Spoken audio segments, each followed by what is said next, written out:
तीन जात के लिए आप क्या कहना? देखिए, हम लोग जातियों की राजनीति नहीं करते हैं। जन सुराज ने अपने संविधान में इस परिकल्पना में कहा है कि जिस जाति की भी जितनी संख्या है उस जाति से उसी प्रोपोर्शन में योग्य लोगों को निकालकर उनको भागीदारी दी जाएगी। इसमें सभी समाज शामिल हैं। आपने जो 5 समाज की बात कही उसको लेकर मैं जरूर टिप्पणी करना चाहता हूं। बिहार में नीतीश कुमार की राजनीति का एक हिस्सा रहा है जातियों का वर्गीकरण चेंज करना। एनेक्सर 1 को एनेक्सर 2 में डालो, 2 को 1 में डालो, 1 को SC बना दो।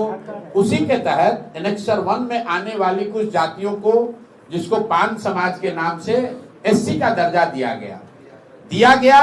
ये सही बात नहीं है, ऐसा दावा किया गया, क्योंकि जातियों का ये जो दर्जा चेंज होता है, कैटेगरी चेंज होती है, इसके पीछे साइंटिफिक स्टडी होनी चाहिए।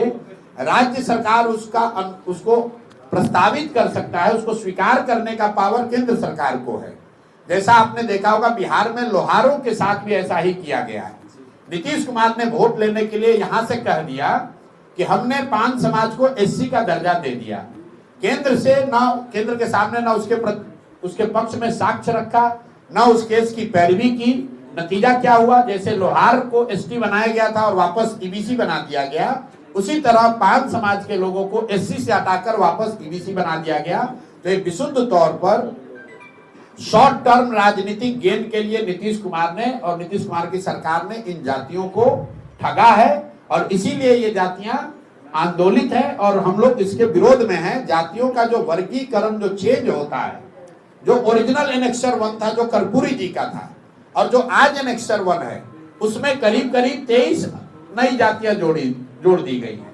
और ये नीतीश कुमार हमेशा ऐसा करते रहे। जब उनको राजनीतिक सुविधा होती है वो किसी एनेक्सर 2 को उठाकर एनेक्सर 1 में डालने की बात करते हैं।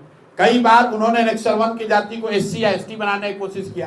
तो जब आप एनेक्सर बदलते हैं, एनेक्सर 2 को एनेक्सर 1 में डालते हैं, वो तो राज्य सरकार का मामला है, इसलिए वो कर पा रहे हैं। लेकिन अगर आप SC को, EBC को या OBC को SC या ST के दर्जे में डालोगे तो केंद्र से उसका अनुमोदन निश्चित जरूरी है, वो नहीं करा पाए। इसीलिए लोहार के केस में जिसको ST बनाया गया था फिर से EBC बना दिया गया, कई बच्चों का नौकरी चला गया, लोग परेशान हुए। उसी तरह से 5 समाज को भी इन्होंने कहा कि हमने SC बना दिया, लोग पंचायती राज का चुनाव SC रिजर्व सीटों पर लड़े और वो सब चीज बर्बाद हो गया, क्योंकि केंद्र सरकार के समक्ष इन्होंने जरूरी दस्तावेज नहीं रखे, उन जातियों के साथ धोखा हुआ है।